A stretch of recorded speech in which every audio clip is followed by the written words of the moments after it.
Welcome to the channel Al Aftel. In this video, a summary of the book You Can't Hurt Me by the author David Goggins, Part 1. David Goggins' early life was blighted by his violent, demanding father. For many American children, childhood is a carefree time full of play, security, and parental love. Unfortunately, it didn't work out that way for David Goggins. Born in New York in 1975, Goggins never knew the simple joys of childhood. Instead, from the tender age of 6, Goggins, along with his mother and older brother, was a slave to his tyrannical father, Trunnis.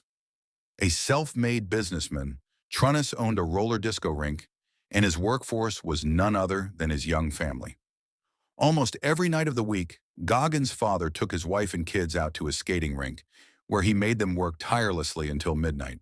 Between the ages of 6 and 8, David's job was to look after the skating shoes. His mother would cook their dinner over a hot plate in the rink's office, and after the children had finally finished work at around midnight, she would put them to bed in the office too. Unfortunately, the thumping music from the dance floor made sleep almost impossible, and Goggins regularly fell asleep in school, unable to concentrate on his lessons.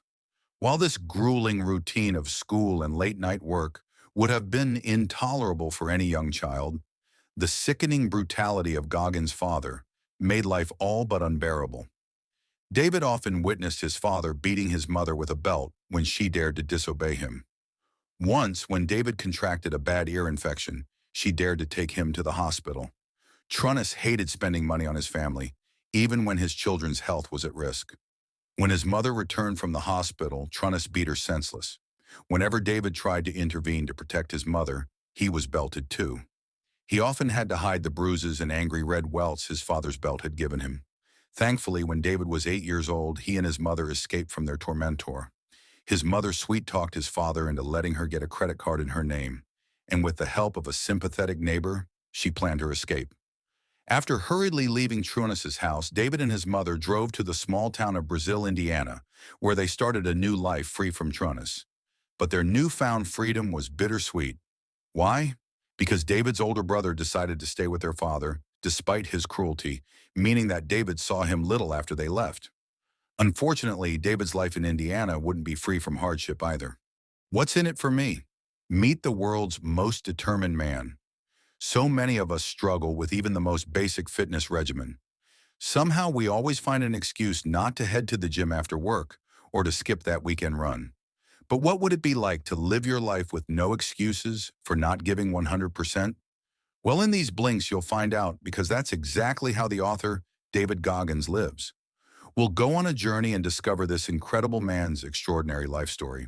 From his traumatic childhood and overweight 20s to his amazing transformation into one of the world's fittest soldiers. We'll learn what it takes to become one of the fittest people on the planet. Through searing honesty and unbelievable anecdotes, we'll find out just how Goggins turned his life around to achieve the near impossible and how you can emulate his success. Read on to discover how Goggins' childhood shaped him, why he almost dropped out of the military altogether, and what awaits you in Badwater 135. Fear and disappointment held Goggins back from reaching his full potential as a young man. As a teenager, David still struggled with school and literacy. But in his late teens, he finally locked on to something concrete to do with his life. Joined the United States Air Force. Buoyed by hopes of becoming a military man, he buckled down, learned to read, and was accepted into Air Force training. Unfortunately, his path to success wouldn't be a smooth one. David's dream was to become an Air Force pararescue, a special type of soldier who specializes in parachuting into war zones and rescuing injured pilots. To complete his training, David would have to face his toughest test yet: swimming.